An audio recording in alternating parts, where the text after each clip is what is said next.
सन्मान सोहळा ठेवलेला आहे. त्यामध्ये प्रमुख पाहुणे म्हणून माझे सहकारी, माझे गुरु माननीय दत्ता कोंडकर साहेब, संजीव सिंग वर्दी साहेब, तसंच या कार्यक्रमाच्या आयोजिका माननीय सुनीता लिंबाळकर मॅडम. मॅडम साठी आपण जरा टाळ्या वाजूया.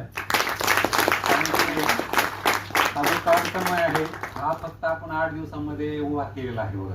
आणि सावंत सगळं श्रेय जास्त जातात 60-70%. त्याच्यामध्ये कार्यक्रम यशस्वी होण्यामध्ये म्हणजे माझं तर असं वैयक्तिकमध्ये हे टीमवर्क काम आहे.